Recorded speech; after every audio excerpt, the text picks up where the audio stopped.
Hello friend, जैसा कि हम आपको बता दें, आज से एक हम सीरीज स्टार्ट कर रहे हैं जो स्पेशल 10th क्लास का होगा और वैसे क्वेश्चन को हम डिस्कस करेंगे जो एग्जाम का फेवरेट रह चुका है और इस बार भी पूछने की 100% संभावनाएं बनी रहेगी। तो आइए हम समय को गंवाए हुए, ठीक है, बिना समय को गंवाए हुए हम इसको स्टार्ट करते हैं और आपको बारीकी से हम समझाएंगे और यहाँ याद करने की आपको जरूरत नहीं पड़ेगी। यहाँ आप बारीकी से समझते चलेंगे और आपको यूं ही एक एक पॉइंट याद होता चला जाएगा। तो बात करते हैं, जैसे ये सब आपका जो क्वेश्चन आएगा ये सब 5-5 नंबर में पूछता है। कितने नंबर में पूछेंगे? 5-5 नंबर में पूछेंगे। तो आप बोलेंगे सर ये 5-5 नंबर का तैयारी आप करवाते हैं तो एक एक नंबर का फिर कौन करवाएंगे? तो यहाँ से एक एक नंबर का भी क्वेश्चन बनता है। अगर मान लेते हैं अगर 5-5 नंबर का हम पढ़ लेते हैं, यहाँ से 2 नंबर भी आ जाएगा और 1 नंबर भी आता है, ठीक है। मतलब ऐसा बोला जाता है ना, जैसे बड़ा चीज को अगर पकड़ने हम जाएगा तो अगर हाथ नहीं लगता है तो छोटा भी चीज हाथ लग जाता है। तो वैसे हम बड़ा चीजों को पकड़ने का प्रयास करेंगे और छोटा अपने आप ही पकड़ में आ जाएगा, ठीक है। तो आइए हम समझते हैं। ये अपना श्रृंखला जब तक चलेगा जब तक आपका एग्जाम खत्म ना हो जाए, ठीक है। तो एग्जाम तक आपके हम साथ हैं और आप भी मेरे साथ रहेंगे। तो आइए हम आज स्टार्ट करते हैं और समझते हैं चीजों को बारीकी से। तो आइए दोस्तों, चलिए आज हम बात करने वाले हैं, ये बोर्ड का फेवरेट क्वेश्चन रहता है। आपसे पूछेगा आप बताइए श्वसन और श्वासोच्छ्वास में अंतर बताइए। ये 5 नंबर में कंप्लीटली पूछता है आपसे। तो आइए समझते हैं। तो एक तरफ हमने लिया है श्वसन को और दूसरे तरफ लिया है श्वासोच्छ्वास को, मतलब दोनों में अंतर क्या है? तो अंतर हम कब कैसे करते हैं? तो आइए इसको समझते हैं। अंतर हम जानते हैं, जो एक तरफ जो चीज होगा वो दूसरे तरफ क्या होगा? नहीं होगा, ठीक है। बस यही तो अंतर है। अब जानते हैं बारीकी से वो पॉइंट कौन कौन से हैं। आइए समझते हैं। कहता है श्वसन में आते हैं। कहता है यह एक जैव रासायनिक क्रिया है। यह कौन सा क्रिया है? तो यह एक जैव रासायनिक क्रिया है। कौन सा क्रिया? जैव रासायनिक क्रिया। फिर यह एक भौतिक प्रक्रिया है। जैसे ये रासायनिक प्रक्रिया हो गया तो श्वासोच्छ्वास क्या हो जाएगा? ये भौतिक प्रक्रिया हो जाएगा। और इस क्रिया में गैसों का आदान प्रदान होता है। किसका आदान प्रदान होगा दोस्तों? तो गैसों का आदान प्रदान होगा। और इसमें क्या होता है? गैस का आदान प्रदान नहीं होता है। बात खत्म हो गया। अब यह है, इस क्रिया में ऊर्जा का उत्पादन होता है। इस क्रिया में क्या होगा? श्वसन में। तो इस क्रिया में ऊर्जा का उत्पादन होगा। किसका उत्पादन होगा दोस्तों? तो ऊर्जा का उत्पादन होता है जो एटीपी के रूप में क्या होती है? संचित रहती है। किस रूप में संचित रहती है? यहाँ से पूछता है। ऊर्जा का जो उत्पादन होता है श्वसन में, तो किस रूप में संचित होती है? तो हम जानेंगे किस रूप में होगी। तो एटीपी के रूप में संचित होती है। इसमें ऊर्जा का उत्पादन नहीं होता है। इसमें क्या होता है? ऊर्जा का उत्पादन दोस्तों नहीं होगा। श्वसन में होगा और श्वासोच्छ्वास में नहीं होता है। चलिए अब है, यह क्रिया कोशिका के अंदर होती है। श्वसन जो होती है कोशिका के कहाँ होगी दोस्तों?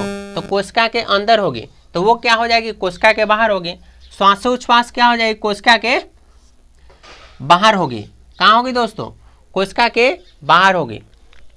अब है, इसमें एंजाइमों की आवश्यकता पड़ती है। किसमें? श्वसन में। श्वसन में किसकी आवश्यकता पड़ती है? तो एंजाइमों की। एंजाइम्स जो होते हैं उनकी आवश्यकता पड़ती है। और इसमें एंजाइमों की आवश्यकता नहीं पड़ती है। इसमें एंजाइमों की आवश्यकता क्या होती है दोस्तों? नहीं पड़ती है। अब है, यह क्रिया सभी जीवधारियों में होती है। श्वसन जो होती है किसमें होती है? सभी जीवधारियों में होगी। और यह क्रिया केवल उच्च वर्गीय में होती है। किसमें होती है दोस्तों? उच्च वर्गीय में होती है। तो ये 5 पॉइंट्स थे। आप एग्जाम में अगर 2-3 पॉइंट लिखते हैं तो अगर ये 5 नंबर में होंगे तो आपको 2-3 नंबर मिलेगा। अगर 5 में 5 लिखते हैं तो हो सकता है जो आपका कॉपी चेक करे, जो एग्जामिनर्स कॉपी चेक करेंगे आपका, ठीक है, वो हो सकता है खुश होकर आपको 5 से 5 दे दें। 5 से 5 अगर नहीं भी देंगे तो अगर आप 5 लिखते हैं तो 4 नंबर तो फिक्स है जो वो देंगे ही। तो इसलिए आप 5 में 5 पॉइंट्स ही लिखे एग्जाम में, ठीक है। चलिए, तो ये आपका 5 में 5 नंबर हो गया क्लियर, ठीक है। अब ये जो है पौधे में गैसों का आदान प्रदान जो होता है ये आपका 2 नंबर में पूछता है। 2 नंबर या 3 नंबर में पूछेगा, ठीक है। तो इसको भी देख लेते हैं। आइए, कहता है पौधे में गैसों का आदान प्रदान कैसे होता है या समझाइए, ऐसे करके क्वेश्चन आपसे पूछता है बोर्ड, ठीक है। तो आइए समझते हैं। कहता है पौधों में गैसों का आदान प्रदान उनकी पत्तियों में उपस्थित, किसमें उपस्थित? पत्तियों में उपस्थित रंध्र, रंध्र कहने का मतलब क्या होता है? रंध्र कहने का मतलब होता है छिद्र, रंध्र कहने का मतलब क्या होता है? छिद्र होता है, द्वारा होता है। किसके द्वारा होता है? रंध्र मतलब छिद्र के द्वारा होता है। उसमें O2, CO2 और O2 क्या है? CO2 और O2 का आदान प्रदान विसरण की क्रिया द्वारा होता है। किसके द्वारा होता है? तो विसरण की क्रिया द्वारा होता है। किसके द्वारा? विसरण की क्रिया द्वारा। आपसे पूछेगा पौधे में गैसों का आदान प्रदान कैसे होता है? पौधों में गैसों का आदान प्रदान से आप क्या समझते हैं? तो हम बोलेंगे पौधों में गैसों का आदान प्रदान उनमें उपस्थित उनके पत्तियों में उपस्थित वात रंध्र बोलेंगे, या रंध्र में होता है। किसमें होता है? रंध्र के द्वारा होता है। और उसमें क्या होता है? CO2 और O2 का आदान प्रदान जो होता है वो किसके द्वारा होता है? तो विसरण के द्वारा होता है। तो ये 2 नंबर का क्वेश्चन था और ऊपर हमने 5 नंबर वाला क्वेश्चन देखा। उम्मीद करते हैं आपको ये समझ में आया होगा। इसको मैं एक बार फिर से रिपीट करता हूँ, ठीक है। श्वसन जो होता है, श्वसन किसमें? श्वसन जैव रासायनिक प्रक्रिया है और ये क्या है? भौतिक प्रक्रिया है। ये क्या है? भौतिक प्रक्रिया है। इसमें ऊर्जा का उत्पादन होता है, ठीक है, जो ATP के रूप में संचित रहती है। इसमें ऊर्जा का उत्पादन नहीं होता है। इसमें क्या है? तो यह कोशिका के अंदर होती है। यह प्रक्रिया जो है, यह क्रिया कोशिका के अंदर होती है। तो यह क्रिया क्या है? कोशिका के बाहर होती है, ठीक है। इसमें एंजाइम की आवश्यकता होती है, तो इसमें एंजाइम की आवश्यकता नहीं होती है। यह सभी जीवधारियों में होती है, तो यह केवल उच्च वर्गीय में होती है। यह केवल किस में होती है? उच्च वर्गीयों में।